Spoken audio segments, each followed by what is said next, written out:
এই যে শবে বরাত চলে আসতেছে, যুগ নয় শত সহস্র বছর শবে বরাত চলছে, হঠাৎ করে ইদানিং শুরু হয়েছে শবে বরাত বলতে কিচ্ছু নাই। কিরবে নাই মানি? সব হাদিসের কিতাব খুলে দেখো, কোরআন খুলে দেখো, ফিহা ইউফরাকু কুল্লু আমরিন হাকিম, ওই রাত্রে সমস্ত গুরুত্বপূর্ণ বিষয়ের ফয়সালা হয়। আল্লাহর কোরআন বলতেছে গুরুত্বপূর্ণ বিষয়ের ফয়সালা হয়। নবী বলছে লাইলাতুল বরাতের রাত্রে এই পৃথিবীতে কত সন্তান জন্মগ্রহণ করবে, কত মানুষকে আল্লাহ তাআলা এই বছরে নিয়ে যাবে, আগামী এক বছরের মধ্যে কত মানুষকে আল্লাহ তাআলা রিজিক দিবে, এটা নির্ধারণ করে শবে বরাতে। যেরকম সুবহানাল্লাহ। তাহলে কোরআন বলতেছে ফিহা ইউফরাকু কুল্লু আমরিন হাকিম, প্রত্যেক গুরুত্বপূর্ণ বিষয়ের ফয়সালা করে আল্লাহ তাআলা এই রাত্রে। আর হাদিস বলতেছে মনে রাখবে এই রাতটার গুরুত্ব এত বেশি, মান আহিয়া লাইলাহা, যে ব্যক্তি এই রাতটাকে জিন্দা রাখবে। লাইলাতুল বরাতকে কি রাখবে? 14ই শাবান দিবাগত রাত, এটাকে আমরা বলি লাইলাতুল বা শবে। এই বরাতটাকে যে জিন্দা রাখবে, আল্লাহ সুবহানাহু ওয়া তাআলা বলছে ফায়াগফিরুল জামিই খলকি ইল্লা লিমুশরিকি ওয়া মুশাহিন, আল্লাহ তাআলা তার সমস্ত সৃষ্টিকে মাফ করে দিবে মুশরিক এবং হিংসুক। মুশরিক হিংসুক, মুশরিক হিংসুক, এই দুই শ্রেণী ছাড়া বাকিদেরকে আল্লাহ তাআলা এই রাতে মাফ করে দিবে। যেরকম সুবহানাল্লাহ।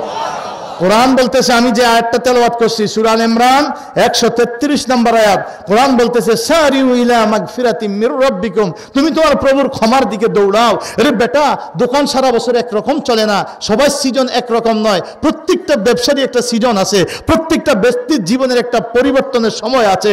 ঠিক পবিত্র কোরআনুল কারীম হাদিস প্রমাণ করে মানুষের জন্য আল্লাহ তাআলা বছরে কিছু মাস এবং কিছু দিন স্পেশাল দিয়েছে। সারা বছরের মর্যাদা একরকম নয়, অন্য মাসের মর্যাদা আর জিলকদ জিলহজ মুহররমের মর্যাদা একরকম নয়, আবার এগুলোর মর্যাদা আর রমজানের মর্যাদা একরকম নয়। রমজানে আল্লাহ আরো কিছু স্পেশাল নিয়ামত দিছে কি দেয় নাই? আর কথা বলেন না, দিছে কি দেয় নাই? রজবে 1/70 কেউ বলতে পারবে না, রজবে 1/70 কেউ বলতে পারবে না, জিলকদ জিলহজ মুহররমে 1/70 কেউ বলতে পারবে না, কিন্তু রমজানে 1/70 উপরে 700। যেরকম ঠিক না ঠিক? ইলা 700 দিফিন, 700 গুণ পর্যন্ত আল্লাহ বাড়াইয়া দেয়। রমজানে 10টা টাকা যদি দান করো আর 700 গুণ যদি বাড়ে, তো 10-এর 700 কত হয়? 710-এর 700 দিয়ে গুণ দিলে 7000 টাকা। কথা বল না কা?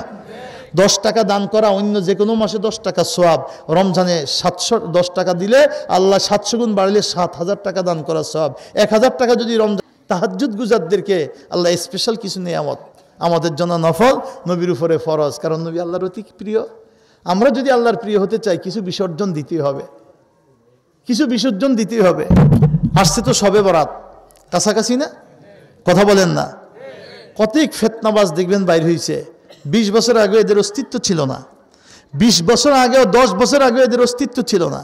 হঠাৎ একটা নতুন ইসলাম নিয়ে আসছে, যে ইসলামের মধ্যে শবে বরাতের অবস্থা হয়েছে যে শবে বরাত বলতে কিচ্ছু নাই, সব ভুয়া সুয়া, শবে বরাত বলতে কিছু নাই। যখন ওলামায়ে কেরাম চমৎকারভাবে এক একটা করে হাদিস উল্লেখ করছে, সামনে ধরাইয়া দিছে, দেখাইয়া দিছে, দেখো রসুল কি বলছে, লাইলাতুন নিসফে মিন শাবান, তুমি কদরের কথা বলো, কদর তো রমজানে, ইন্না আনজালনাহু ফি লাইলাতিন, আমি ওটা নাজিল করছি কদরে, আর এটা এই কদরটা কোথায়? রমজানে। কদর কোন জায়গায়? শাহরু রমাদান আল্লাযী উনজিলা ফিহিল, তো প্রমাণিক হয়, কোরআনই প্রমাণ করে যে রমজান মাস যেখানে কোরআন নাজিল হয়েছে, তাহলে কদরে কোরআন নাজিল হয়েছে আর রমজান মাসে কোরআন নাজিল হয়েছে, বোঝা গেল কদরটা রমজানের মধ্যে, স্পষ্ট কোরআন প্রমাণ করে। এবার 21 হোক, 23 হোক, 25 হোক, 27 হোক, 29 হোক, কথা কোন ঠিক না ঠিক? এরপরে আবার নবীজি বলছেন, খেয়াল করে শুনেন, নবীজি ইরশাদ করছেন যে আমাকে আল্লাহ তাআলা জানাইয়া দিছিল কদরটা কয় তারিখে। আমি যখন তোমাদেরকে এই বিষয়টা জানাইতে আসতেছি যে কত তারিখে কদর জানাবো, পথিমধ্যে 2 সাহাবী লাগছে ঝগড়া, একটা বিষয় নিয়ে দুইজনে কথা কাটাকাটি করতেছে। ওনাদের দুইজনের কথাবার্তা শুনে সমস্যাটা মিটিয়ে দিতে দিতে আল্লাহ পাক আমার অন্তর থেকে তারিখটা উঠে নিয়ে গেছে। কেন উঠে নিয়ে গেছে? এটা অনেক দামি জিনিস, এটাকে তালাশ করতে যায়া তারা একটা সময় যদি বেশি দেয়, তো বেশি সময় দিলে ওই টাইমটাও পাইবে, আর অতিরিক্ত সময় যে তালাশের লাগা চেষ্টা করছে, ধৈর্য রাখছে, এজন্য তারা অতিরিক্ত কিছু ফায়দা পাবে। যেরকম সুবহানাল্লাহ। ইন্তেজারুস সালাত ফিস সালাত, নামাজের অপেক্ষা করা, নামাজের মধ্যে থাকা সওয়াব। মানে আপনি ধরেন জানেন যে এশার নামাজ হইল 7:30টায়, কিন্তু আপনি মাগরিবের নামাজ পড়েই চিন্তা করছেন এসার সময় এখন যামু আবার শীতে বানে আমো, এর চাইতে একবারে এসা ফইলা যায়, কথা কন না খা। আপনি চিন্তা করছেন আসতে পারি কি পারি না, অথবা আপনার এই 6টা বাজে যে গেছেন আবার আইবেন কতক্ষণের টেনশন, 6টা বাজে একবার ঘড়ি দেখেন যে কিরে কদা এখন মাত্র 6টা না বাজে, এখন তো 1.5 ঘন্টা। একটু পরে আবার ঘড়ি দেখেন মাত্র 6:30, এখন 1 ঘন্টা। একটু পরে আবার ঘড়ি দেখেন মাত্র 7টা বাজছে, চিন্তা করছেন যে ওজুদাস করে যায় একটু দোয়া দুরুদ পড়ি, যান সময় মতো নামাজটা ধরতে পারি। এই যে আপনি একটু আগে চলে আসছেন, বৈশা রয়েছেন 10-15 মিনিট। আল্লাহ রসুল বলছে নামাজের ভিতরে দাঁড়ায় আল্লাহু আকবার বইলা নামাজের ভিতরে সূরা কেরাত পড়া অবস্থায় দাঁড়ায় থাকলে যেই সওয়াবটা আপনি পাইতেন, রুকুর ভিতরে যে সওয়াবটা পাইতেন, সেজদার ভিতরে যে সওয়াবটা পাইতেন, নামাজের অপেক্ষা করলে আল্লাহ আপনার ওই সমান সওয়াব দিয়ে দিবে। আপনি নামাজের অপেক্ষায় আছেন, ইন্তেজারুস সালাত ফিস সালাত, নামাজের অপেক্ষায় থাকা, নামাজের মধ্যে থাকার মতো সওয়াব। আল্লাহ তো বান্দার জন্য পার করার জন্য প্রত্যাশী। যখন কোনো বান্দা নেকের একটা নিয়ত করে, নেক কাজের নিয়ত করে, আল্লাহ কয় ফেরেশতা নেক কাজের নিয়ত করলে নগদ সওয়াব লিখে লাইবা, 1 গুণ সওয়াব দিয়ে দিবা, নেক কাজের সমান সওয়াব। যদি নেক কাজটা করে তাহলে 10 গুণ সওয়াব দিয়ে দিবা। আর জোরে কর না। যদি পাপ কাজের নিয়ত করে করলে হিস না, আগে দেখ করে কিনা। নিয়ত করছে কিন্তু পাপটা আর করে নাই, আল্লাহকে না কিছু লিখিস না, খালি বাদ। যদি পাপ কইরা ফেলে তাহলে যদ্দুর পাপ করছে অদ্দুর 1 গুণ পাপ লেখে। আল্লাহ দয়াটা বান্দার জন্য কেমন। যদি পাপের নিয়ত করে তো কিছু লেখালেখি নাই, চুপ থাক দেখি। কিন্তু নেকের নিয়ত করলে নগদ 1 গুণ লিখালা। এই নেক কাজ করলে যে সবটাই তো নগদ লেখ, সব লিখালা। যখন সে নেক কাজটা করে, নিয়ত করার পরে নাও তো করতে পারে, হয়তো সময় হয় নাই, কিন্তু যদি করে আল্লাহকে 10 গুণ লেখ। আর পাপ যদি হয় তাহলে 1 গুণ লেখ। নিয়ত করলে কিছু লিখবি না। আর যদি পাপ করে ফেলে তাহলে 1 গুণ। তা আল্লাহর দয়া আসে না নাই? আসে না নাই? কম না বেশি? এরপরে যদি আমরা জান্নাতে যাইতে না পারি, আমাদের চাইতে কপাল পোড়া আর হয়। কষ্ট পাইছেন আমার কথায়? ও মিয়া সাহেব চলেই তো যেতে হবে। আল্লাহ আমাদেরকে কি বলছে, যে আয়াতটা পড়ছিলাম, পড়েন আমার সাথে। আউযু বিল্লাহি মিনাশ বিসমিল্লাহির ওয়াসারিউ ইলা মাগফিরাতিম মির রাব্বিকুম ওয়া জান্নাহ। তোমরা অগ্রসর হও, দৌড়াও তোমাদের প্রভুর পক্ষ থেকে ক্ষমা এবং জান্নাতের দিকে। আমরা দুনিয়া থেকে চলে গেলে রাস্তা 2টা, হয় জান্নাত না হয় জাহান্নাম, ঠিক না বেঠিক?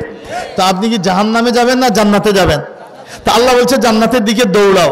এই যে দৌড়টা জান্নাতের দিকে দিবেন, কি দিয়ে দিবেন? দুনিয়া 1 নম্বরে লাগবে ক্ষমা। কি লাগবে? জোরে বলেন না, সবাই বলেন না। এই যে ক্ষমাটা লাগবে, ক্ষমাটা আল্লাহ তাআলা সারা বছর সারা জীবন সর্বাবস্থায় রাখছে। তবে দোকান মানুষ সারা বছর খুললেও প্রত্যেকটা মালের একটা সিজন আছে। ইট বাটার ব্যবসায়ীকেও কিন্তু এখন সিজন। এই শীতকালে বৃষ্টি বাদল কম হয়, ইট নষ্ট কম হয়, বানাইতে আছে দুমছে। আর কিনুন্যারা কিন্তু এখন ফুরা কিনা শুরু করে নাই, কারণ শীতকালে টাইম কম, মিস্ত্রি লইলে টাইম পাওয়া যায় না। এখন সকালে বিকালে তাড়াতাড়ি শেষ হয়ে যায়, এই জন্য একটু টাইমের লাগে আরো অপেক্ষা করতেছে, কথা কম না। সিজন আছে। বই কিতাব যারা বেচে, খাতা কলম বেচে, এরা নভেম্বর আর ডিসেম্বরে দেখবেন, ডিসেম্বর জানুয়ারিতে পুরা চেঁতা। আর যারা জামা কাপড় বেচে এরা কোন সিজনে চেঁতে কোন দেখি? ঈদের সময়, কথা কয় না কা? এটা সিজন আছে না নাই? সব কিছুর একটা সিজন আছে। আল্লাহ তাআলা আসমান জমিন সৃষ্টির থেকে বছরে 12 মাস দিছে। কথাটা আমার না, স্বয়ং আল্লাহর কোরআনের। যে এই যে 12 মাস, এটা পৃথিবীর কেউ গণ্য দেয় নাই, এটা আসমান জমিন সৃষ্টির দিন থেকে আল্লাহ তাআলা নিজেই বিধানটা করে দিয়েছে। সুবহানাল্লাহ। কোন কই পাইছেন? সূরা তওবা। ইন্না ইদ্দাতাশ শুহুরি ইনদাল্লাহি 12 শাহরান ফি কিতাবিল্লাহ ইয়াওমা খালাকাস সামাওয়াতি ওয়াল আরদ মিনহা আরবাআতুন হুরুম। জোরে কোন সুবহানাল্লাহ। ইন্না ইদ্দাতাশ শুহুর, নিশ্চয়ই মাসের সংখ্যা। ইদ্দাতুন মানে সংখ্যা, শুহুর মানে মাসসমূহ। মাসসমূহের সংখ্যা ইনদাল্লাহ, কার নিকট? 12 শাহরান, 12 মাস। ফি কিতাবিল্লাহ, একেবারে আল্লাহর কিতাবে নির্ধারিত, ইয়ামা খলাকাস সামাওয়াতি ওয়াল আরদ, আসমান জমিন সৃষ্টির দিন থেকে।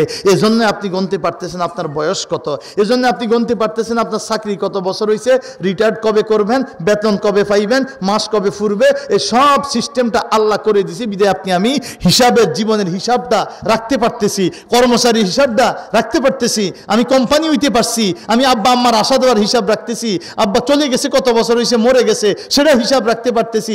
সিস্টেম করে দিছে কে? আল্লাহ নিজে বলছে এর ভিতরে 4টা মাস, মিনহা আরবাআতুন হুরুম, 4 মাস মহাসম্মানী মাস। জোরে কোন সুবহানাল্লাহ। কোনটা কোনটা? 4টা মাস কোনটা কোনটা?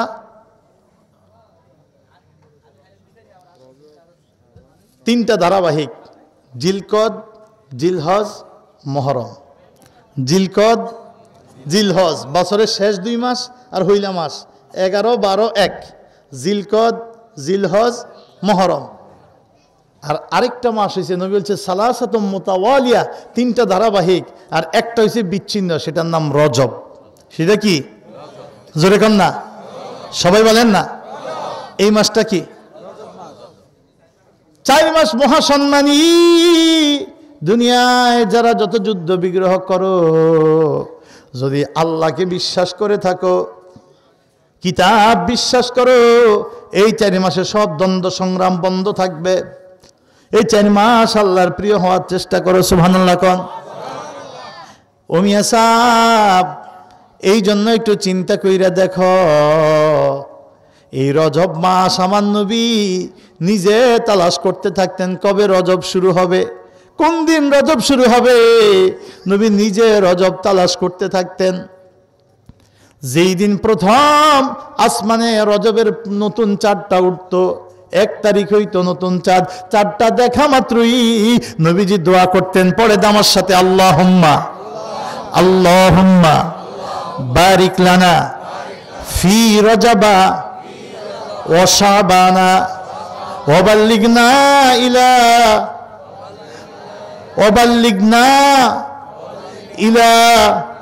রমাদান। আল্লাহুম্মা বারিক লানা ফি রজব ওয়া শাবান ওয়া বাল্লিগনা ইলা রমাদান। বাংলা অর্থ কি? হে আমার আল্লাহ, আমাদেরকে তুমি রজব শাবান 2 মাসে বরকত দাও। কি দাও? জোরে বলেন, সবাই বলেন। রজব শাবান 2 মাসে কি দাও? জোরে কোন। বরকত দাও। কেন? ও মহান মালিক, তোমার দোস্ত বলছে, যেই মানুষটা আমার নবীর নাম মোবারক সামনে উচ্চারণ হয় শুনে, কিন্তু দুরুদ সালাম পড়ে না, ওর চাইতে বড় কপাল পোড়া আর পৃথিবীতে কেউ হয় না। তার নাক যেন ধুলায় মলিন হয়, তার দুনিয়াদারি ব্যর্থ। আবার যেই মানুষটা মা বাবাকে বৃদ্ধ অবস্থায় পেয়েছে, আব্বাকে অথবা আম্মাকে বৃদ্ধ অবস্থায় পেয়েছে, এই বাচ্চাগুলোর মোটে আমি বুঝতামই না, কি হয়েছে তোদের? এই হয়েছে কি তোদের? এই কি অবস্থা এই বাচ্চাগুলোর? আপনাদের দেশে কি সুদের প্রচলনটা খুব বেশি নাকি? বাপ মার রক্তে সমস্যা থাকলে, রুজিতে সমস্যা থাকলে ফলাফাইনের মধ্যে কিছু তাসির করে দেয়। এটা কিন্তু ইসলামের ইতিহাসে প্রমাণিত বিষয়। ইমাম আবু হানিফা রহমাতুল্লাহ আলাইহি এরকম মজলিসে, আলেমদের মজলিস, কিতাবাদি আলোচনা হচ্ছে, বাচ্চারা খেলতে খেলতে বল একটা ভিতরে ঢুকছে, হুজুরগো ভিতরে ঢুকিয়া গেছে, সব ফলাফাইন ভয় পাইয়া গেছে যে হুজুর করে ডেঙ্গাইয়া কেমনে ভিতর থেকে বল আনবে, ওর কেউ আগায় না ভয়ে। এক ফলাকে কি হয়েছে, সমস্যা কি? হ্যাঁ, একেবারে সাহস দেখে আয়া দৌড়াই আয়া ভিতরে ঢুকিয়া বল লইছে, লইয়া আবার হুজুরগো গাড়ির উপর দিয়া গেছে গা। ইমামে আজম আবু হানিফা রহমতুল্লাহ আলাইহি মিসকে হাসি দিয়া কয়, সবার মধ্যে আলেমদের ভয় কাজ করছে, ওর মধ্যে কাজ করে নাই কেন জানো? বলে হুজুর কেন? কয় ও হারামজাদা, ওর জন্ম ঠিক নেই, ওর শরীরের রক্তটা ঠিক নেই, এজন্য ওর মধ্যে কিছু কাজ করে না। এখন একজন আলেম ওখান থেকে চিন্তা করছে, ইমামে আজম, সারা পৃথিবীর মানুষ তার মাসলা মাসাইলগুলো গ্রহণ করে, উনি এরকম একটা কথা কইছে। এখন এটা যদি সত্য হয় তাহলে তো এটা আমাদের কাছে আশ্চর্য, উনি বুঝলেন কেমনে? তাহলে অবশ্যই উনি আল্লাহর ওলি, কথা কন না? ওনার এই ক্ষমতা আছে, আল্লাহ তারে দিছে। আজ যদি উনি এটার কথাটা সঠিক না হয়, তাহলে তো ইনি এরকম আরও বহু মাস্তা মাস এলো বেঠিক বইলে লাইতে পারে, পৃথিবীতে একটা ভয়ে মানে ঝামেলায় ফেলে যাবে। এই জন্য উনি এটার পিছনে লাগছে, যে এই বাচ্চার পিছনে লাগছে যে এ কি আসলে হারাম জানা না হালাল জাদা খুঁজে বাইর করবে। খুঁজতে যাইয়া উনি আস্তে আস্তে বাচ্চার নাম কি, বাড়ি কোথায়, ঘর কোথায়, মাকে বাপকে, ওই পরিবারের সাথে একটু বন্ধুত্ব তৈরি করছে। আইসা যাইয়া হুজুরে, এই হুজুর প্রতিদিন ঘরে আইয়ে ভালো মন্দ জিগায়, আস্তে আস্তে একটা বন্ধুত্ব তৈরি করছে ঘরের লগে। হইতে হইতে হইতে হইতে শেষ পর্যন্ত যখন কয়েক বছরের মধ্যে সম্পর্ক গভীর হয়েছে, তখন একদিন ওই বাচ্চার মায়ের এসে ধরছে, বলছে যে পর্দার আড়াল থেকে, আপনি আমাকে একটা তথ্য দিতেই হইবে, তা না হইলে পৃথিবীতে একটা বিরাট সমস্যা হবে। বলে কি সমস্যা?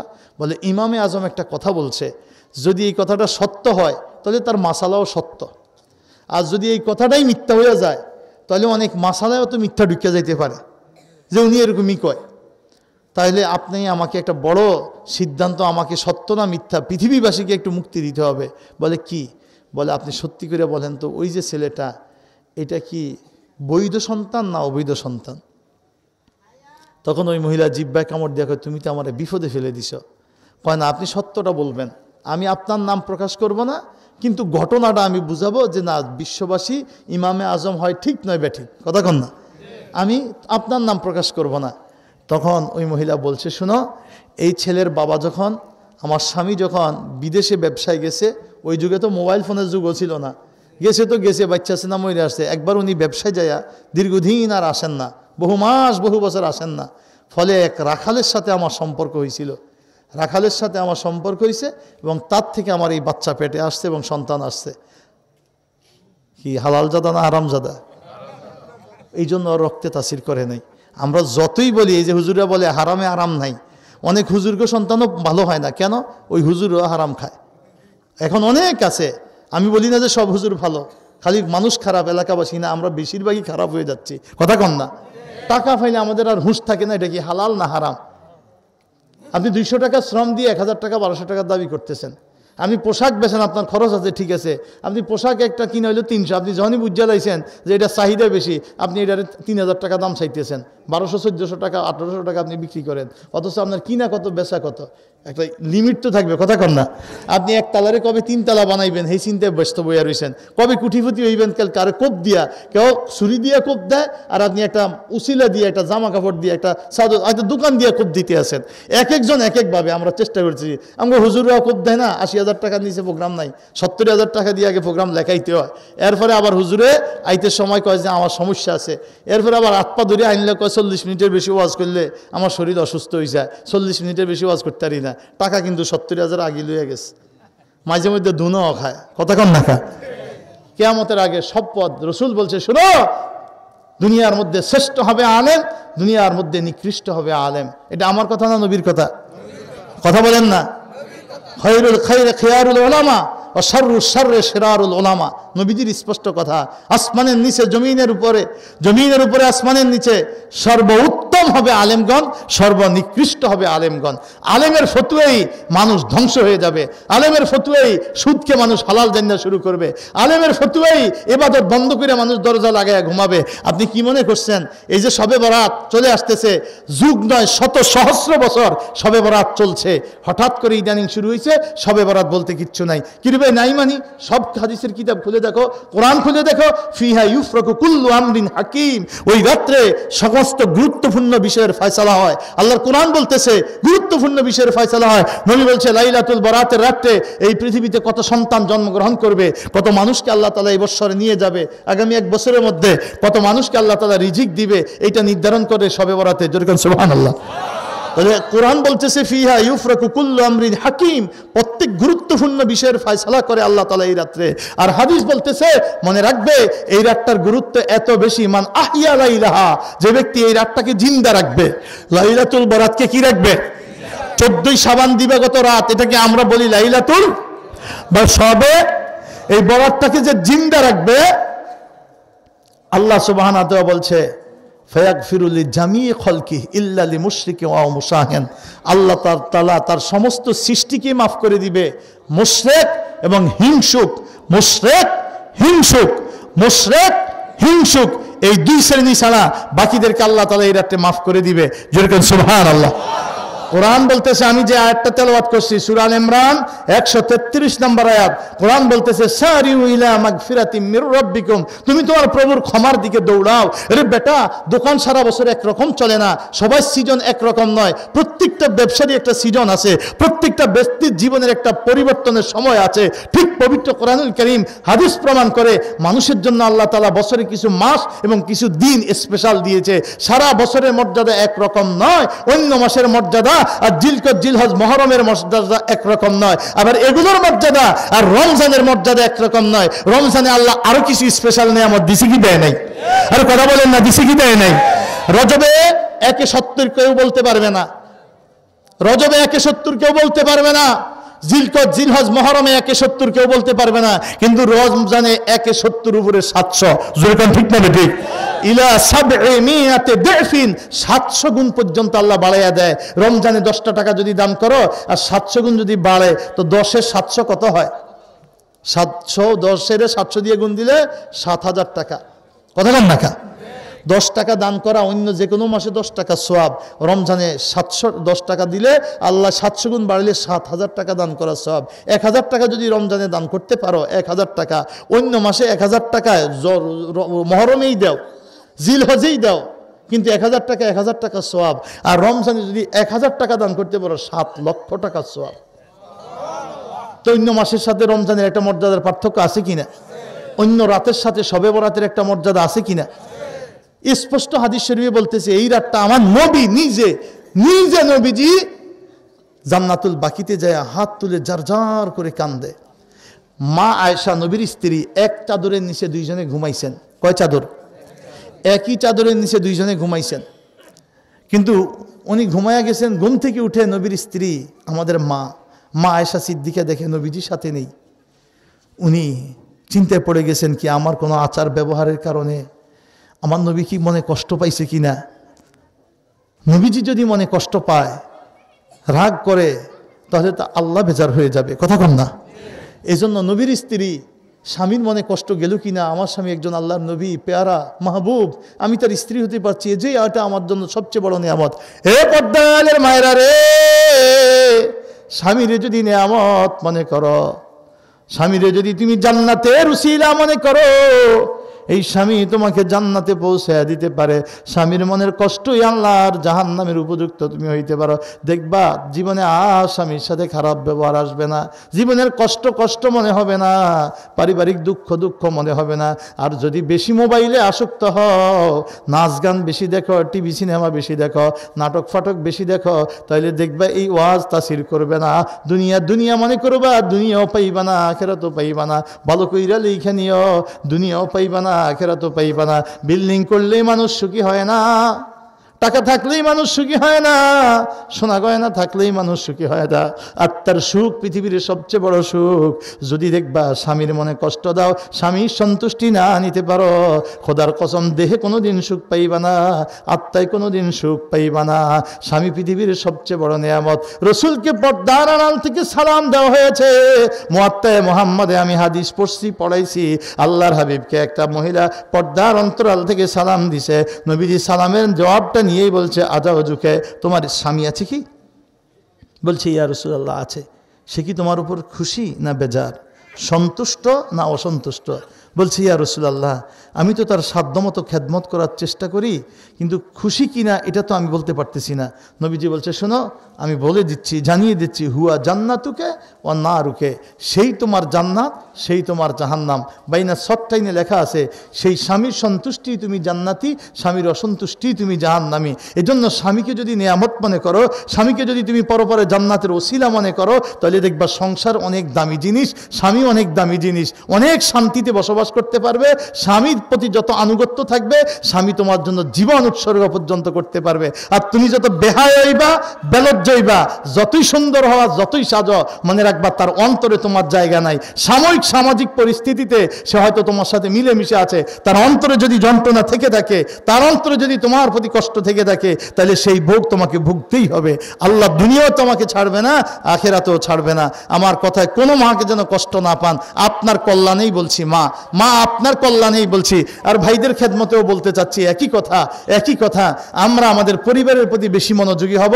মোবাইল, ইউটিউব, নাচ গান, এই যে বেগানা মহিলা যত পৃথিবীর সুন্দরী হোক তার চাইতে আপনার স্ত্রী অনেক বেশি সুন্দর। আপনি ওটা ছেড়ে দেন চাওয়া, আপনি নেককার হন, দেখবেন আপনার স্ত্রী আল্লাহ তাআলা আপনাকে এর চাইতে অনেক সৌন্দর্য দান করছে, এর ভিতরে আপনাকে আল্লাহ তাআলা অনেক নেয়ামত দান করছে। আপনার সংসারও ভালো হবে, বাচ্চাও ভালো হবে। যত বেগানা নারীর দিয়ে তাকাবেন আপনার সন্তান তত খারাপ হবে। আপনি বলতে হবে না এটা তাসির, অটো চলে যাবে। কষ্ট পাইয়েন না আমার কথায়, এটা ইসলামের কথা।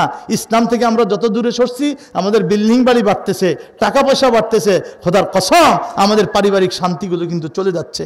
মানুষ আছে বটে, অনেক অর্থের মালিক, অন্তরে শান্তি নাই, মানুষ এদিকে সেদিকে দৌড়ায়, পুরা সমাজ আমাদের নষ্ট হয়ে যাচ্ছে। প্রচুর পরিমাণ তালাকনামা নিচ্ছে। কি বিবাহ হচ্ছে? বিবাহ একটা হয়ে যেতে গেট দেয়, লম্বা লাল নীল বাতি দেয়, কত ঢোল তবলা বাড়িয়ে গোটা এলাকা গরম করে অমুকের মেয়ের বিয়ে। আর তালাক যে কয়টা হইতেছে খবর নেন? এই চাঁদপুর শহরে কাজী সাহেব আমাকে বলছিলেন গত বছর 2 আগে যে হুজুর এই বছরে আমি যে কয়টা বিয়ে রেজিস্ট্রি করছি তার চাইতে তালাকনামা নিছে 11টা বেশি তালাকনামা দিতে হয়েছে। এইটা চাঁদপুর। আমরা কোথায় আছি? কিসের ভিতরে আছি আমরা? আল্লাহ যেন আমাদেরকে বুঝার তৌফিক দান করে, আল্লাহ আমাদের পারিবারিক শান্তি দান করুক। আমরা যত নেককার হব, পাপ ছেড়ে দিব, আমাদের শান্তিটা তত বেশি আসবে। যত আমরা পাপী হই মনে করি কেউ দেখে না, কেউ দেখা লাগবে না, যিনি দেখার তিনি দেখতেছেন। কষ্ট পাইছেন কি মুরব্বী? কমন পড়ছে? আল্লাহ বুঝার তৌফিক দান করুক, হেদায়েত দান করুক, তাকওয়া দান করুক, আমিন। একটু মহাব্বতে পড়ে সাল্লাল্লাহু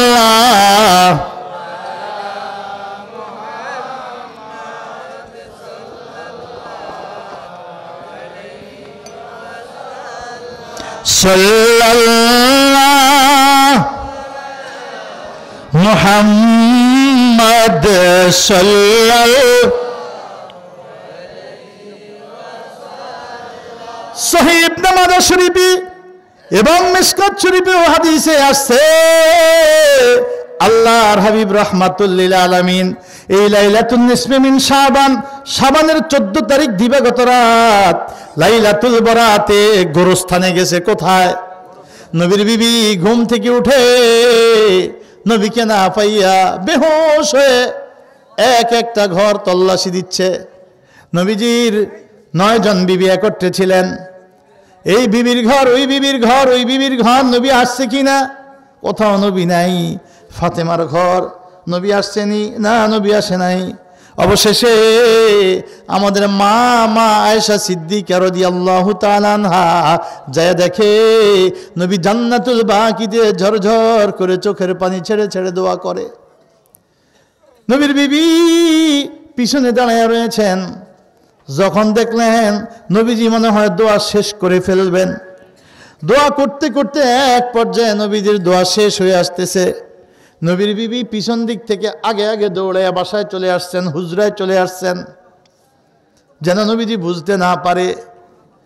যখন তিনি হুজরায় এসে চাদরটা নিজে টান দিয়ে ঘুমায়া পড়লেন, আল্লাহর হাবিব সরকারে দো আলম দো জাহানের বাদশাহ রহমাতুল লিল আলামিন বলতেছে, আয়েশা ঘুমের ভান দইরে কইতেছে, জি আয়েশা আমার সামনে দিয়ে কিছুক্ষণ আগে একটা লোক একটু দৌড়াইয়া হুজরার দিকে আসছে, বাসার দিকে আসছে।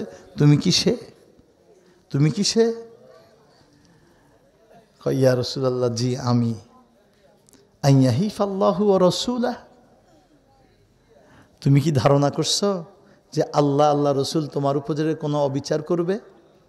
অর্থাৎ যদি কারো বিবি একাধিক হয়, স্ত্রী একাধিক হয়, তাহলে তার যে সময়টুকু সে পরিবারকে দেয় এটাকে বন্টন করে দিতে হয়। এখানে 1 মাস থাকলে ওখানে 1 মাস, এখানে 1 দিন থাকলে ওখানে 1 দিন, এভাবে। তো যেহেতু নবীজিকে আল্লাহ তাআলা হুকুম করে একাধিক বিবি দান করছেন, আল্লাহ তাআলার হুকুমেই নবী প্রত্যেকটা বিয়ে করছেন, নিজের ইচ্ছায় নয়। প্রত্যেকটা বিয়ে, যে আয়েশা সিদ্দিকার বিয়া 6 বছর বয়সে, আমি গতকালকের মাহফিলেও বরিশাল আপনার এই যে এটা হলো কাউখালী উপজেলা বাজারে বিশাল মাহফিল, গতকালকের মাহফিলেও বলছি যে আল্লাহর হেকমত কি। ছোট্ট একটা জিবরাইল আমিন হাতের তালুতে একটা ছবি দেখাচ্ছে, নবীজি দেখেন তো একে চিনেন কিনা?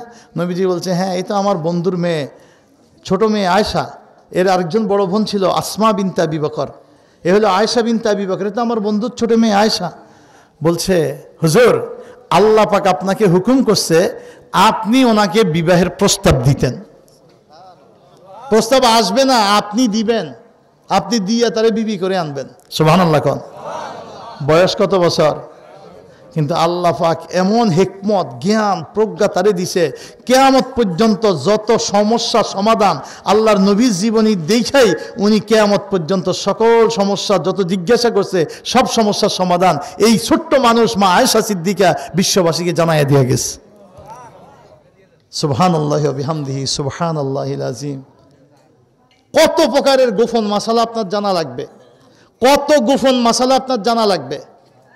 মানুষের লজ্জাস্থান থেকে যে পানিটা বের হয়, যেখানে এখানে সব বয়সের মানুষ বলা শোভনীয় না এবং আমি বলবো না, ইশারাতান শুধু বললাম, এই পানিটাও 3 প্রকার, একটার নাম মজি, একটার নাম মনি, আর একটার নাম অদি। কোনোটায় অজু ফরজ, কোনোটায় গোসল ফরজ, কোনোটায় শুধুমাত্র ধুইয়া নিলেই হয়। আমি বেশি বললাম না, ইশারাতান। আপনার কত গোপন মাসালা জানা লাগবে আল্লাহ পাক ব্যবস্থা করে দিছে নবীজিকে। এই বিবিরা এত তীক্ষ্ণ মেধা আল্লাহ দিছে। দেখেন যখন আমার নবীজি দুনিয়া থেকে একেবারে শেষ বিদায় চলে যাবেন, আচ্ছা আমি বুঝলাম না আপনাদের এই মাহফিলটা কি হয়েছে।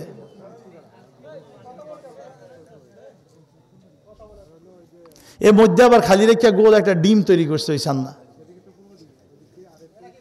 এই যে অবস্থাটা কি, এটা কেন?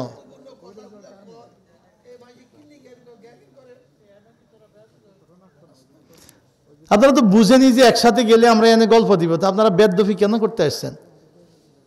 এতে তো কপাল পুড়ে যাবে। সব জিনিস একরকম না, সব হাসি এক না। ক্যান্সারে কাইন্ডক শেষ করতে পারবেন না, এত সোজা না দিনী মজলিস। আসতে বলছে কে? 150 টাকায় ভালো ভালো বিরিয়ানি পাওয়া যায় রাস্তার মাথায়। এত অভাবে পড়ে গেছে বিরিয়ানির। তোমার যদি বিরিয়ানি খাইতে মন চায় মিলাদের সময় আইবা, রাস্তার পাশে 100-150 টাকায় খুব ভালো বিরিয়ানি, রোস্ট, ফলাও, ডিম সব একসাথে দেয়। এ 150 টাকার অভাব। আস্তাগফিরুল্লাহ আস্তাগফিরুল্লাহ আস্তাগফিরুল্লাহ। সাল্লাল্লাহু আলা মুহাম্মদ সাল্লাল্লাহু আলাইহি ওয়াসাল্লাম, সাল্লাল্লাহু আলা মুহাম্মদ সাল্লাল্লাহু আলাইহি ওয়াসাল্লাম, সাল্লাল্লাহু আলা মুহাম্মদ সাল্লাল্লাহু আলাইহি ওয়াসাল্লাম। আল্লাহুম্মা সাল্লি ওয়া সাল্লিম ওয়া বারিক আলাইহি। নবীজি যখন শেষ বিদায় নিবেন, দুনিয়া থেকে চলে যাবেন, জ্ঞানহীন, জ্ঞান নেই, 7 মশক পানি মাথার উপরে দিছে। মশক মানি কলসের মতো পানি ভরে দিছে এবং আস্তে ফোঁটা করে দিছে, এক ফোঁটা করে মাথার উপরে পড়তো। 7টা বাঁধহীন পুকুরের নামাজের সময় হয়ে গেছে। সাহাবীরা মসজিদে হঠাৎ হুঁশ ফিরছে, নবীজিকে জিজ্ঞাসা করছে ইমামতি কে করবে, নামাজ কিভাবে পড়বে? নবীজি বলছে, হযরত আবু বকরের কথা বলছে যে আবু বকরকে নামাজ শুরু করে দিতে বলো, ইমামতি করতে বলো। নবীজির স্ত্রী আবু বকর রাদিয়াল্লাহুরই মেয়ে, নবীর স্ত্রী আয়েশা সিদ্দিকার, 6 বছর বয়সে বিয়ে হয়েছে, 9 বছর বয়সে বাসর। অল্প বয়স কিন্তু বুঝে ফেলছে। মুহূর্তেই বলতেছে, হুজুর আমার আব্বা তো অনেক নরম মানুষ। নবীজি, আমার আব্বা তো অনেক নরম মানুষ, ওমর অনেক শক্ত মানুষ। কি বুঝলেন? ইমামতি করতে বলছে, এটা নরম যে হেই তো ভালো কথা কন নাকা। নবীজি বলছে, নবীজি শুধু তাকে বলে নাই, মজলিসে যারা আসছে ইমামতি কে করবে, নবীজি জানাই দিছে আবু বকরকে ইমামতি করতে বলো। নবীজি জ্ঞানহীন ছিলেন, মাত্র জ্ঞান আসছে, আবু বকরকে ইমামতি করতে বলো। কিন্তু বলে ফেলছে, আমরা হইলে কইতাম কি আমার আব্বার ইমামতি দিছে, আরে বাবারে, নবীজি থাকতেই নবীজির জায়গায় আমার আব্বারে দাঁড়াইতে কইছে। আরে বাবা, আমার আব্বা চাইতে বড় সম্মানী কে আছে? আমার ইজ্জত কত বেশি, আমার সম্মান কত বেশি, আমার আব্বা ইমামতি ন। এই মেয়েটা বুঝে ফেলছে, ছোট্ট মানুষ কিন্তু বলে ফেলতেছে, হুজুর আমার আব্বা তো নরম মানুষ, ওমর অনেক শক্ত মানুষ। অর্থাৎ আমার আব্বা যে নরম মানুষ, দেশ চালাইতে পারবে না। এই ছোট মানুষ বুঝে ফেলছে, নবীজি থাকতে যাকে নবীজি যায় নামাজে দাঁড়া করাই দিতেছে, আল্লাহ নবী চলে গেলে ইনি বিশ্ব মুসলিমের খলিফা হবেন, ইনি বিশ্ব চালাইতে হবে, মুসলিম জাহান উনি পরিচালনা করতে হবে। আর আমার আব্বা যে নরম মানুষ, আব্বার দ্বারা এই বিশ্ব মুসলিম জাহানের পরিচালনা অনেক কঠিন হয়ে যাবে। অতএব খলিফা ওমর সে হইল শক্ত মানুষ, তারই দিলে দেশটা শক্ত চলবে। এজন্য তিনি পরামর্শস্বরূপ বলেই ফেলছে, আমার আব্বা নরম মানুষ, ওমর শক্ত। অথচ নবী কি ইমামতির কথা বলতেছে, কিন্তু তার মেধায় ধরছে আগামী দিনে ইনি রাষ্ট্র চালাবে।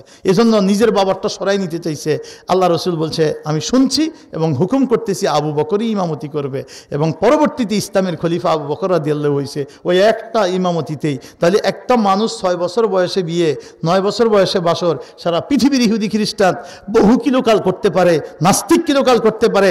আজকে অনেক মুসলমানের ছেলেও ধর্মীয় জ্ঞান না থাকার কারণে অনেক কিলোকাল করতে পারে, কিন্তু এর দ্বারা ইসলাম যত উপকৃত হয়েছে, যত গোপনীয় মাসাইল, যত কঠিন মাসাইল, সমস্ত সমস্যার সমাধান নবী যখন নেই দুনিয়ায় তখন এইটা কার থেকে পাবে? সাহাবীরা পর্দার আলে আয়েশা মা আয়েশাকে জিজ্ঞাসা করতেন, মা আপনি তো নবীর সঙ্গী, আপনি বলেন তো দেখি এই বিষয়টা আমরা ইসলামে কি বলছে? নবীজির সঙ্গী মা আয়েশা সিদ্দিকা বিষয়টা স্পষ্ট করে বুঝিয়ে দিতেন। তার কাছে যায় সমাধান পায় নাই, পৃথিবীতে এমন কোনো বিষয় আসে নাই। আল্লাহ এত মেধা বুদ্ধি জ্ঞান দিয়েছে, তাহলে ইসলাম একটা পরিপূর্ণ জীবন বিধান। কথা বলেন ঠিক না ঠিক? আল্লাহর হিকমত অনেক কঠিন, আল্লাহর হিকমত অনেক এজন্য ভাইরা আমার, আমি যে কথা বলতেছিলাম, আমার রসুলের স্ত্রী যে একা একা দৌড়ায় যায় চাদর মোড়ে দিয়ে শুয়ে রয়েছে, নবীজি যখন ঘরে আসছে নবী বলছে, আয়েশা আমার আগে জান্নাতুল বাকি থেকে একটা লোক দ্রুত চলে আসছে, সে কি তুমি? বলছি ইয়া রাসূলুল্লাহ, হ্যাঁ আমি। বলে ইয়াহিফ আল্লাহু ওয়া রাসূলা, তুমি কি চিন্তা করছো আল্লাহ রসুল তোমার উপরে অবিচার করবে? অর্থাৎ তোমার সাথে আজকে থাকার আমার দিন, অতএব তোমার ঘরে না থেকে আমি অন্য কোনো বিবির ঘরে চলে গেছি, সুতরাং তোমার হকটা নষ্ট হবে। কয় না হুজুর, আমি এটা ভাবি নাই। তাহলে কি ভেবেছ? কেন গিয়েছ? কয় ভেবেছি যে আপনি আমার আচার আচরণে কোনো অসন্তুষ্ট হয়ে গেলেন কিনা। একসাথে ঘুমাইছি, ঘুম থেকে উঠে দেখি আপনি নাই, আমাকে কিছু না বলে চলে গেলেন, কোথায় গেলেন, কোনো বিপদ হয়েছে কিনা, এবং আমার উপরে কোনো অসন্তুষ্ট হয়েছেন কিনা, এজন্য আমি খুঁজতেছি। আল্লাহ রসুল বলছে, আয়েশা রে তুমি কি জানো কিছুক্ষণ আগে জিবরাইল আমিন আমাকে বলে গেছে ইয়া রাসূলুল্লাহ আপনি ঘুমাচ্ছেন। অথচ আজকে এমন একটা রাত যেই রাত্রে আল্লাহ তাআলা বনি কালব একটা গোত্র ছিল আরবে, বনি মানি গোত্র, বনি কালব নামক গোত্রে তাদের যেই আপনার ভেড়া আছে, ভেড়ার গায়ে যত পশম আছে, পশম পরিমাণ লোককে আল্লাহ তাআলা এই রাতে মাফ করে দিবে। শারে গনামে বনি কালবের যত বকরি আছে তাদের গায়ে যত পশম আছে, শারন মানি পশম, গনাম মানি বকরির পশম পরিমাণ লোককে আল্লাহ তাআলা মাফ করে দিবে। এইটা শোনার পরে আমি কি শুয়ে থাকতে পারি? আমি নিজে গোরস্থানে চলে গেছি এবং আমার তামাম উম্মতের জন্য আমি ক্ষমা প্রার্থনা করছি। এজন্য আমার জীবনে আমি লাইলাতুল বরাতে যত জায়গায় ইমামতি করছি, বরাতের রাত বা যত জায়গায় আমি আমার জীবনে এই হাদিস পড়ার পর থেকে কোনো রাত্রে ইনশাল্লাহ আমি গোরস্থান জিয়ারত না করে থাকি নাই। কারণ যেহেতু এই রাত্রে নবীজি গোরস্থান জিয়ারত করছে এবং দোয়া করছে, এটা ক্ষমার রাত। গোরস্থান জিয়ারত সুন্নাত। কথা বলেন, গোরস্থান জিয়ারত কি? এখন আপনারা যতই বলুক, আগে বলছে নতুন কি হাদিস আইছে, আহলে হাদিস না কি হাদিস না, আমি এটা বুঝি টুঝি না, আমি সোজা বুঝি। নতুন যারা বলতে চাচ্ছে যে শবে বরাত বলতে কিছু নাই, আমিও শুনছি কিছু নাই, ওরা বলে। পরে কোরআন হাদিস থেকে দলিলগুলো নিয়ে আমি বরিশাল শর্ষিনা মাদ্রাসার শিক্ষক ছিলাম, তাও সূচনার মাত্র শিক্ষক হয়েছি। তখন এক মসজিদে 19 বছর ধরে তালা দিয়ে রাখছে, 19 বছর মসজিদে তালা দিয়ে রাখছে ইমাম সাহেব। বলছে যে এটা শবে বরাত বলতে কিচ্ছু নাই। এর ফোন দিচ্ছে, কয় হুজুর, হে হুজুরে ফোন দিয়ে কইছে উনি আর এই মসজিদে আসবেন না, উনি চাকরি ছাইড়া দিছেন।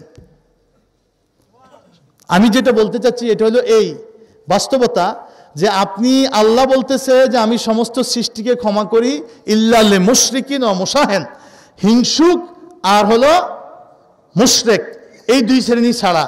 কিন্তু তার জন্য শর্ত কি? মান আহিয়া লাইলাহা, যে এই রাতটাকে জিন্দা রাখবে, যে এই রাতটাকে জাগ্রত রাখবে। আর আপনি এখন বলতেছেন কি?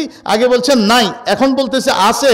তবে আপনাকে ওই এশার নামাজ পড়ে বাসায় যেয়ে ঘুমাইতে হবে, ফজরের নামাজ আবার জামাতে আইলেই আপনি একবারে মাপ পাইয়া যাবেন। মসজিদে ইবাদতের দরকার নাই, বাড়িতে ইবাদতের দরকার নেই। ইবাদতের কথা হাদিসে কয় নাই, ইবাদতের কথা হাদিসে কয় নাই। ইবাদতের দরকার নাই, খালি এশার নামাজ পড়িয়া বাড়ির যেয়ে ঘুমাইবেন, ফজরের সময় মসজিদে আইবেন, মাফ পাইয়া যাইবেন। আপনার বিবেকে কি কয়? এশার নামাজ প্রতিদিন ফরজ না? ফজর প্রতিদিন ফরজ না? তো আজকের একটা এশা পড়িয়া ঘুমাইবেন, ফজর প্রতিদিন যেরকম ঘুমান আজকের ঘুমাইবেন, তাহলে আজকের একটা আপনার কিসের প্রতিদানটা দিবে? সিজন ব্যবসা চলতেছে, আমি আগেও বলছি এক একটা ব্যবসার এক এক সিজন আছে।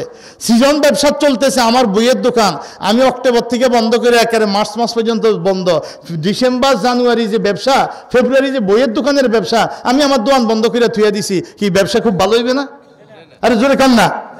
আজকের হাটটা হইল ইবাদতের রাত, আজকে রাতটা হলো ক্ষমার রাত, মুক্তির রাত।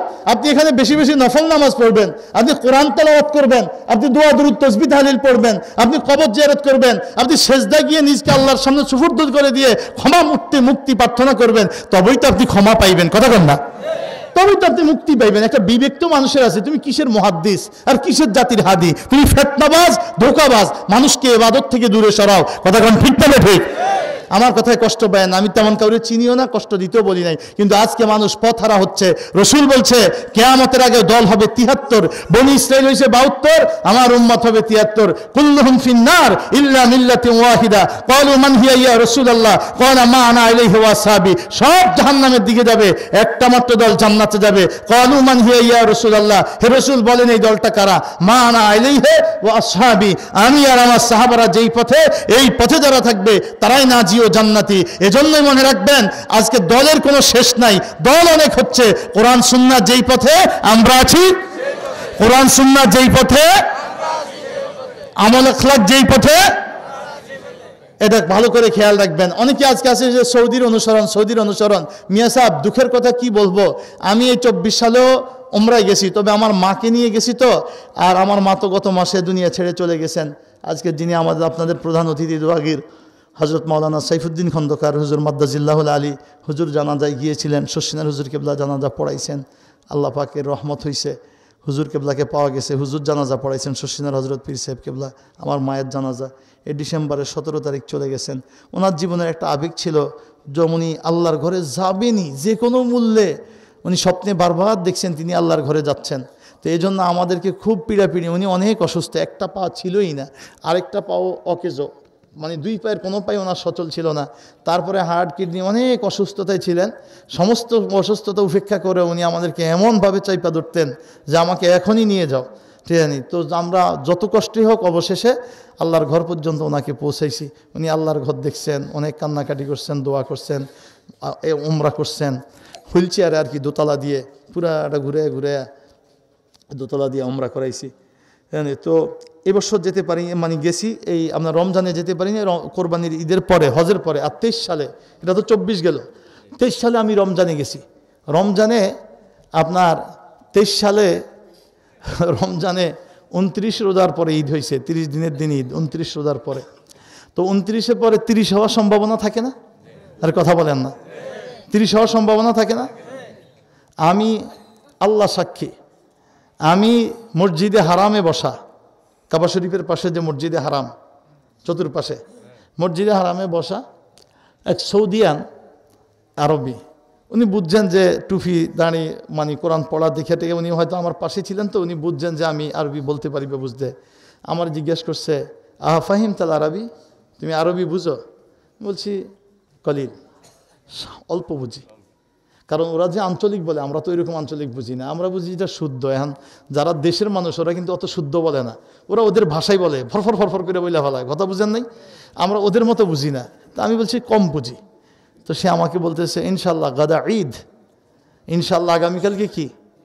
তখন আসরের নামাজের টাইম। কোন নামাজ? রোজা কয়টা? 29টা। রোজা কয়টা? তো সে আমারে বলতেছে আগামীকালকে ঈদ। এটার বাস্তব সাক্ষী আমি নিজে। আগে বহু মানুষ থেকে শুনছি, আলেমদের থেকে, সেটা বাদ। এই 23 সালে সে আমাকে বলতেছে আগামীকালকে ঈদ। তা আমি বললাম আপনি কি করে বুঝলেন আগামীকালকে ঈদ? সে আমার মোবাইল থেকে মেসেজ দেখাইলো, সরকারি মেসেজ। আমাদের দেশে এরকম গভর্নমেন্ট নিউজ আসে না, সরকারি মেসেজ। সে আমার সরকারি মেসেজ দেখাইলো যে সরকার মেসেজ পাঠাইছে আগামীকালকে ঈদ। কি বুঝলেন? রসুল বলছে 29 দিন যেদিন রমজানের চলে তখন তোমরা আসমানের দিকে তাকাইবা, যদি চাঁদ দেখা যায় ঈদ, চাঁদ না দেখাইলে ফাক মিলুল ইদ্দা, মাসটা পরিপূর্ণ করো, 30 দিন হবে। কি ঠিক না ঠিক? তারপরে ঈদ। তো তুমি চাঁদ তো দেখা যাবে সূর্য অস্তমিত হওয়ার পরে, মাগরিবের সময় না চাঁদ দেখা যাবে, কথা কেন না?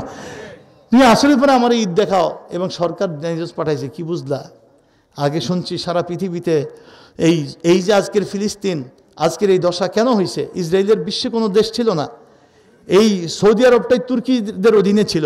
এই সৌদি আরবের বাদশাহ মানে যে প্রাদেশিক শাসনকর্তা, ওরেই বলছে ইহুদিরা তোদেরকে আমরা সহযোগিতা করব, তোদেরকে ভিন্ন রাষ্ট্র দিব, বিনিময়ে তোরা আমাদেরকে এই জেরুজালেমে এখানে আশ্রয় দিবি, জায়গা দিবি। এই তুর্কিদেরকে হটানোর জন্য ইহুদিদের সহযোগিতা নিয়ে তারা সৌদি রাষ্ট্র গঠন করলো, তুর্কিদেরকে হটাইয়া দিল। আর ওই সৌদি রাষ্ট্র যেহেতু ইহুদিরা সহযোগিতা করছে, এজন্য এই সৌদিওয়ালারা আবার ইসরায়েলের সহযোগিতা করছে ওখানে একটা রাষ্ট্র তাদেরকে দেওয়ার জন্য। ওখান থেকেই তাদের ভিত্তি হয়েছে। ইতিহাস আরো লম্বা, আমি সংক্ষেপ খালি বোঝানোর জন্য বললাম। এজন্য আগে আলেমদের থেকে শুনছি যে ওদের সমস্ত কিছু নেতৃত্ব দেয় ওরা, ওদের ব্যবসা বাণিজ্য হিসাব নিকাশের নেতৃত্ব দেয় ওরা, যে কোন দিন ঈদ হইলে ব্যবসা বাণিজ্য ভালো হইবে, কোন দিন মার্কেট খোলা থাকবে, কোন দিন বন্ধ থাকবে, ইন্টারন্যাশনাল ব্যবসার হিসাব সব ওরা করে, ওরাই বুদ্ধি দেয়। ওদের কথা ঈদ হয়, ওদের কথায় রোজা হয়। এখন আমার নিজ চোখে আমি যা দেখছি, আমার আসরের পরে মেসেজ দেখায় আসরের সময় যে ইনশাল্লাহ গদা ঈদ, ইনশাল্লাহ আগামীকালকে ঈদ। ফাইসত কই যে মেসেজ, সরকারি মেসেজ দিয়ে দিছে কালকে ঈদ পালন হবে, এবং ঈদ হয়েছেও। কি বুঝলেন? এজন্য পৃথিবীতে ভালো করে শুনবেন, ভালো করে লিখবেন। কারোর সাথে আমার শত্রুতা দ্বন্দ্ব নাই। ইমান বাঁচাইতে হবে। কিয়ামতের আগে ইমান হবে। হাতের তালুতে আগুনের জ্বলন্ত কয়লা রাখা যত কষ্টকর, ইমান রাখা তত কষ্টকর হবে। আস-সাবিরু আলাদ দ্বীন কাল কাবিদ আলাল জামর। হাতের তালুতে ইমান জ্বলন্ত আগুনের আঙ্গার। জামরান মানে হলো যে মানে আপনার কয়লাটা লাল জ্বলতে থাকে, মাত্র লাকড়ি থেকে আগুনে খসে পড়ছে, লাল জ্বলে। এইরকম একটা আঙ্গার যদি হাতের তালুতে মুঠ করে ধরে রাখতে পারেন, তো এটা যত কষ্ট, শেষ যুগে ঈমান রাখা তত কষ্ট। সকালবেলায় মুমিন, বিকালে কাফের, বিকালে মুমিন, সকালে কাফের। ইউমসি মুসবিমা মুমিনান ওয়া ইউসবিহু কাফিরা। সকালে মুমিন, বিকালে কাফের, বিকালে মুমিন, সকালে কাফের। আমার কথা না, নবীজির কথা। ফিতনা এত বাড়বে মিয়া। একটু কথা বলি, আমার মনে হয় হুজুর আসতেছে না? আপনি আসছেন তো বুঝিয়ে লাইছি, হুজুর আইতেছে। শেষ করে দেব আর 10 মিনিট, 10 মিনিট পরে ইনশাল্লাহ। 10 মিনিটের মধ্যে আমি একটু বলি, খেয়াল করে শুনেন। এই পৃথিবীর বুকে আল্লাহর নবীদের পরে শ্রেষ্ঠ মহামানব হযরত আবু বকর সিদ্দিক। কাদের পরে? নবীদের পরে। কাদের পরে? কথাটা বুঝবেন, কাদের পরে? পৃথিবীতে যত নবী আসছে, নবীদের পরে ঈসা নবীর বহু উম্মত, মুসা নবীর কোটি কোটি উম্মত, হুদ নবীর উম্মত, দাউদ নবীর উম্মত, সুলাইমান নবীর উম্মত, সমগ্র পৃথিবীতে যত নবীর উম্মতেরা আছে, সমস্ত উম্মতের মধ্যে শ্রেষ্ঠ উম্মত হযরত আবু বকর সিদ্দিক রাদিয়াল্লাহু তাআলা। পাইছেন কই? আকীদার কিতাব।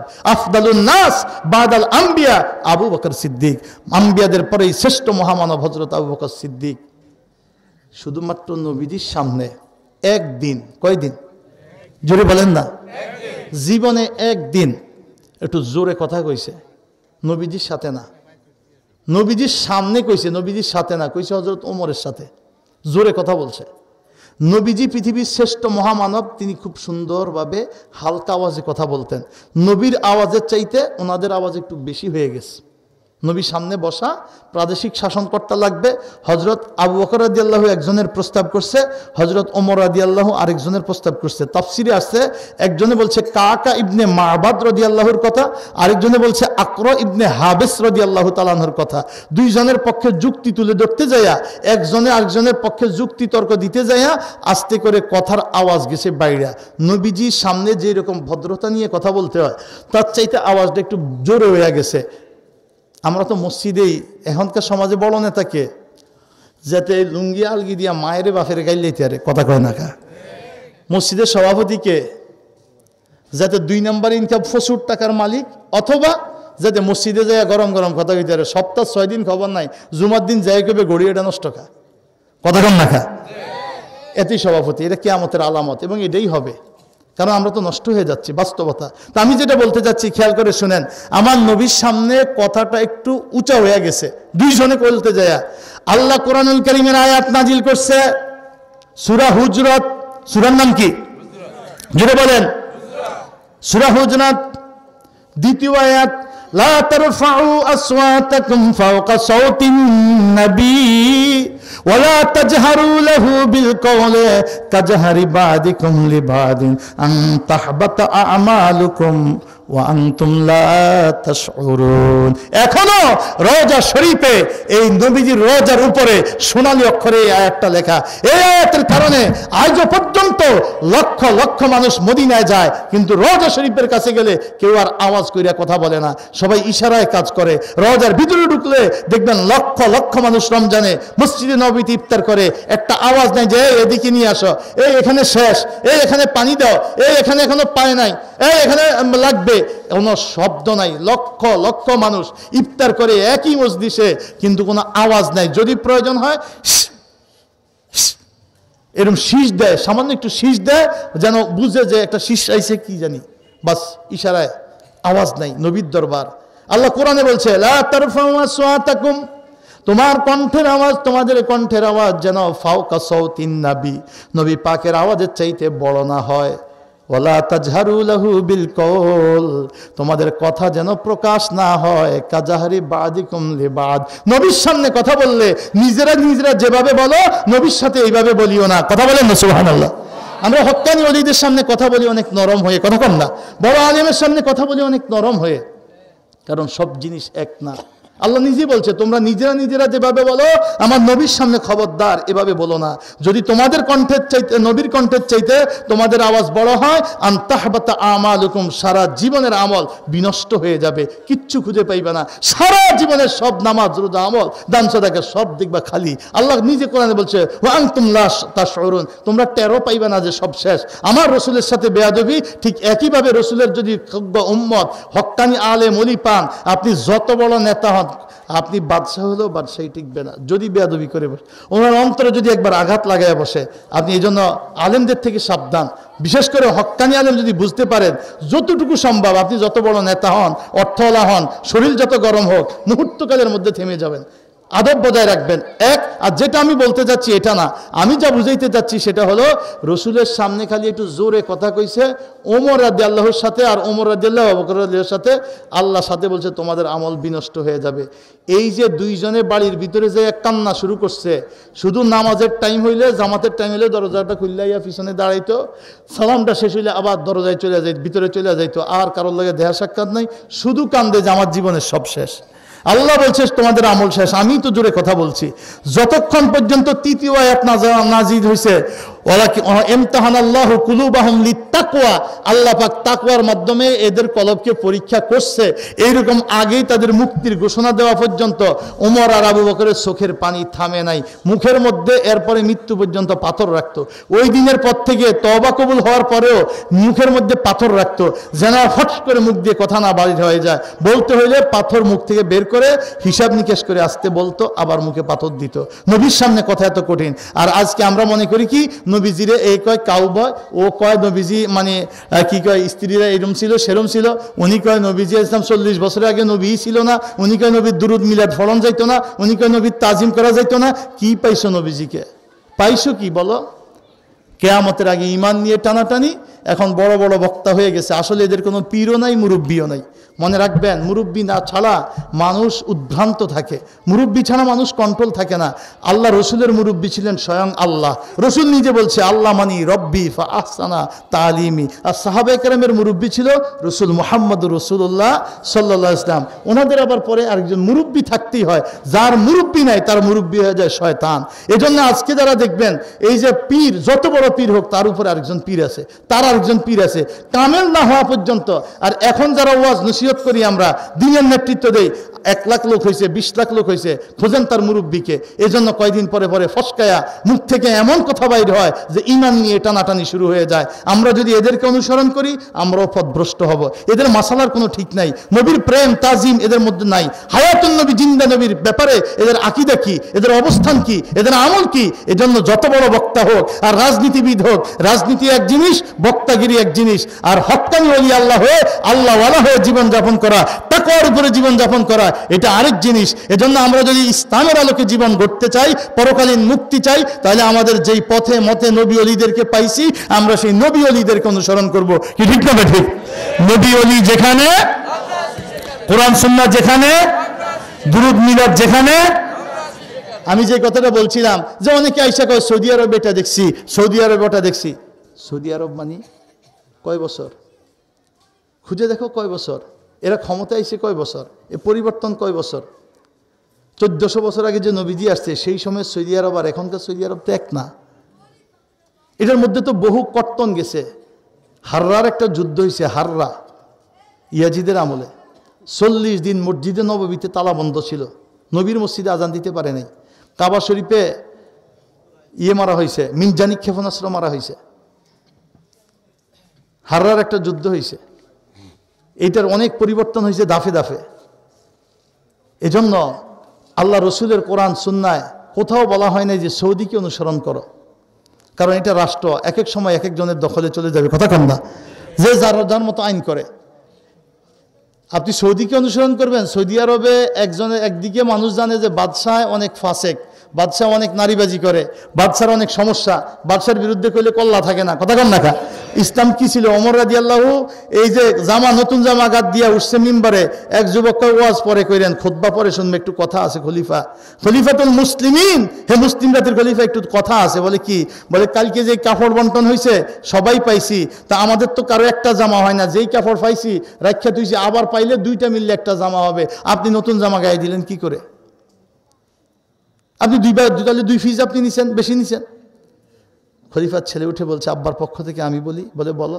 বলে আমি তো 1 ফিজ পাইছি আর আব্বার 1 ফিজ, তুমি যে চেক করে দেখো, আমারটা আমি আব্বারে দিয়া 2টা মিললে আব্বার একটা জামা বানাই দিছি, আমারটা দিয়ে দিছি, বিদায় হয়েছে। নইলে বলছে তাহলে বুঝছি, ঠিক আছে। সরাসরি দেশের বাদশাকে। আর এখন তুমি সৌদি আরব তো কোরআনের আইনে চলে, তো বাদশার ব্যাপারে কিছু বলো, যে বাদশার এই আইনটা কেন, কল্লা থাকবে না, কথা কম না খা। তুমি তো ভালো সৌদিয়ানেরই থাকবে না কল্লা, তো কোন ইসলাম নিয়ে আসছো তুমি? সৌদি ইসলাম না, কোরআন সুন্নাহ এটা বলে নাই। কোরআন সুন্নাহ যেটা ইসলাম সেটাই ইসলাম, ঠিক না? ঠিক। ফাইজা ফারাগতা ফানসাব ওয়া ইলা রাব্বিকা ফারগাব, সূরা আল-নাসর আয়াত, শেষ 2 আয়াত। যখন তুমি নামাজ থেকে ফারেগ হবে, অবসর হবে, ফানসাব আই ইত্তাব ফি দোয়া, দোয়া তুমি মশগুল হও, ইলা রাব্বিকা ফারগাব, তোমার প্রভুর দিকে আগ্রহী হইয়া দোয়া করো। তাহলে নামাজ শেষ হইলে দোয়া করার নির্দেশ আল্লাহ কোরআনে দিছে। রাসূল বলছে, শুনো, ইজা সাল্লামা, যখন তুমি সালাম ফিরাইবে তখন তুমি রাফা ইয়াদাই, 2 হাত উত্তোলন করিও। 2 হাত উত্তোলন করে যদি বলো আল্লাহুম্মা আনতাস সালাম ওয়া মিনকাস সালাম তাবারাকতা ইয়া যাল জালালি ওয়াল ইকরাম। নবীজি ইসলাম হাত তুলে দোয়া করতেন, হাত ফেলে দিতেন না, স্পষ্ট বক্ত, হাত্তা ইয়ামসাহা বিহিমা ওয়াজহা, কারণ বান্দা যখন আল্লাহর কাছে হাত তুলে উভয় হাতের উপরে আল্লাহর রহমতের নূর পড়ে, এই নূর ফেলে দেওয়া বেয়াদবি। এজন্য নবীজি শিক্ষা দিয়েছে, হাত তুলে যখন দোয়া করবে হাত্তা ইয়ামসাহা বিহিমা ওয়াজহা। আমার কথা নয়, সহিহ ইবনে মাজাহ শরীফের মধ্যে 209 নম্বর 109 নম্বর পৃষ্ঠায় হাদিস খুলে দেখো, উভয় হাত দিয়ে নবীজি চেহারা মাসে করতেন। তাহলে দোয়া মুনাজাত মাসে আসে না নাই? এখন সৌদি আরবে নাই, এজন্য তুমি বাংলাদেশে শুরু করছো নাই। কবরে যদি জিজ্ঞাসা করে তখন তুমি কইবা যে সৌদি আরবে পাই নাই, তোমার কইছে সৌদি আরব অনুসরণ করতে। সৌদি আরব প্রেক্ষাপট পরিবর্তন হয়, সরকার পরিবর্তন হয়। এখন 80 বছর ধরে এইটা রাজ চলতেছে, রাজবংশ, রাজার পরে রাজা, রাজার ছেলে রাজা, এইভাবে চলতেছে। এটা তো ইসলাম না, খেলাফত না। তো এই জন্য আমি যেটা বলতে চাচ্ছি, এটা আমার কারো বিরুদ্ধে বলা উদ্দেশ্য না। উদ্দেশ্য হলে আমরা যারা আছি ইয়ং, আজকে মোবাইলে আমাদেরকে নষ্ট করে ফেলতেছে, কথা কম না। কোটি কোটি টাকা এর পিছনে লাগায় তারা মানুষের কাছে পৌঁছে দেওয়ার চেষ্টা করতেছে, এবং তারা এই ওহাবিয়াত কায়েমের চেষ্টা করতেছে। যেই ওহাবিয়াতে তোমার নামাজ পরিবর্তন করে দিবে, তোমার রোজা পরিবর্তন করে দিবে, তোমার জীবনের চলাফেরা পরিবর্তন করে দিবে, নবীর তাজিমের ব্যাপারে পরিবর্তন করে দিবে। আল্লাহর ঘর খানে কাবা, তুমি আমি বাঙালি, একটু খেয়াল করে শুনেন, এখানে বসে আপনি যখন ঘুমান পশ্চিম দিকে পা দিয়া ঘুমান, স্বেচ্ছায় সজ্ঞানে তো পশ্চিমে পা দেন না, ঘুমাইলেও আপনারা পশ্চিমে পা দিয়া ঘুমাই না। আর খোদ সৌদি আরবে যায় দেখবেন আল্লাহর ঘরের সামনে কাবলার দিকে পা দিয়ে সে বইয়া রয়েছে, শুয়ে রয়েছে। যদি আপনি বলেন যে ভাই কেবলার দিকে, আল্লাহর ঘরের দিকে তুমি পা, সে আপনার উপরে উল্টা খেপা যাইবে। কি হয়েছে? সমস্যা কি? সমস্যা কি? আমার কয় সমস্যা কি? আমি কি সমস্যা হইল তাকওয়া। কয় তাকওয়ার কি হয়েছে? আমি বলছি আল্লাহ বলছে যে মনে রাখবে, ওমা ইউআযজিম শাআইর আল্লাহ ফাইন্নাহা মিন তাকওয়াল কুলুব, যে ব্যক্তি আমার শাআইর, আমার কুদরতের নিদর্শনগুলোকে তাজিম করে, এটা তার অন্তরের তাকওয়া। তো এটা তাজিমের সমস্যা কি? আমি কি মিয়া ভাত খাই কোন দিয়া? ডাইন হাত দিয়া। পায়খানা করে মানে হোসে কোন হাত দিয়া? কথা কোন না খায় না, বাম হাত দিয়া খাও আর ডাইন হাত দিয়া হোসো। নবী এটা শিখায় নাই। মসজিদে ঢুকে কোন পা দিয়া? টয়লেটে ঢুকে কোন পা দিয়া? না, বাম পা দিয়া মসজিদে ঢুকো আর ডাইন পা দিয়া টয়লেটে ঢুকো। নবী এটা শিখায় নাই। এটা তাজিম আছে। নামাজে নিয়ত বাঁধবে আল্লাহু আকবার, নিচে থাকে কোন হাত? উপরে থাকে কোন হাত? তাহলে ডাইন হাত আর বাম হাত দুইটাই হাত, একটার উপর আরেকটা একটা মর্যাদা আছে। আল্লাহ নিজে কোরআনে বলছে, তিলকা রুসুলু ফাদ্দালনা বা'দাহুম আলা বা'দ, কতিপয় রসুলের উপরে কতিপয় রসুলকে আল্লাহ মর্যাদা দিয়েছে। তাহলে আমার হাত আর পা, এই পায়ে আমি হাতে কোরআন ধরতে পারি, চুমা খাইতে পারি, পায়ের উপরে কোরআন রাখতে পারি? ওরা দেখবেন পায়ের উপরে কোরআন রাখে। আপনাকে যদি ওই পথে যান শুধু একটু পরিবর্তন করবেন, আপনার জীবনটাই তছনছ করে দিবে। এজন্য রসুল আলাইহিস সালাম দোয়া করছে, আল্লাহ রসুল দোয়া করছে শামের জন্য, ইয়ামানের জন্য, আবারও চাইছে, আবারও করছে, আবারও চাইছে, আবারও। আর নজদলারা দোয়া চাইছে, রসুল দোয়া করে নাই। 3 বারে পরে বলছে শয়তানের শিং উঠবে, আমার ধর্মকে পরিবর্তন করে দিবে। এই জন্য রসুল নজদের জন্য দোয়া করে নাই। আজকে পৃথিবীতে নজর জায়গাটা পাবেন না, নজর জায়গা পাবেন না। কেন? এটার নাম পরিবর্তন করে ফেলছে পৃথিবীর ইতিহাস থেকে, যেন মানুষ বুঝতে না পারে। তবে যারা জানে তারা জানে নজদ হইল সৌদি আরবের রাজধানী রিয়াদের নাম। এটা রিয়াদ পরে রাখা হয়েছে। হাদিসে যে নজদ লেখা আছে, এই নজদ কোথায় পৃথিবীতে এখন? এজন্য আমি বলবো, আমরা কোরআন সুন্নাহর অনুসারী। মোবাইল ইউটিউব দেখে নতুন নতুন মত গ্রহণ করে সমাজে ফিতনা, মসজিদে ফিতনা, মাদ্রাসায় ফিতনা করা যাবে? আল্লাহ আমাদেরকে সঠিক পথে রাখুক, আমিন। দ্বীনি সহি বুঝদান করুক, আমিন। শবে বরাতে ইবাদত চলবে না বন্ধ হয়ে যাবে? মিলাদ দুরূদ চলবে না বন্ধ হবে? এই জন্যই আল্লাহ রসুলের ইশারায় এই দিনিয়া মাদ্রাসাগুলো হয়েছে। আমি সংক্ষেপে বলে গেলাম, শস্যিনাও লাগো মাদ্রাসার অভাব নাই। যে আপনার গ্রামে একটা হেগত ভূত উঠছে মাথায়, যে আপনারা না চাইল শস্যিনা হুজুরের ছেলে এনে পড়ে, নাতি পড়ে, কথা বল না খা। তো শস্যিনা হুজুরে এন থেকে মাসে 10,000 টাকা করে নেয়, 1,000 টাকা করে নেয়, 100 টাকা করে লয়ে যায়। তো কেন এখানে মাদ্রাসা করে? হেগো এত টান পড়ছে কিসের?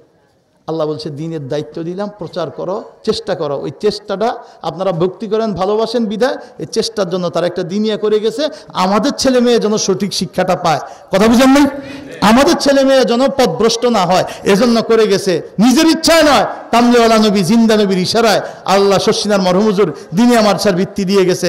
আপনাদের এখানে হুজুর অনেকবার আসছে, এলাকাবাসী ধন্য।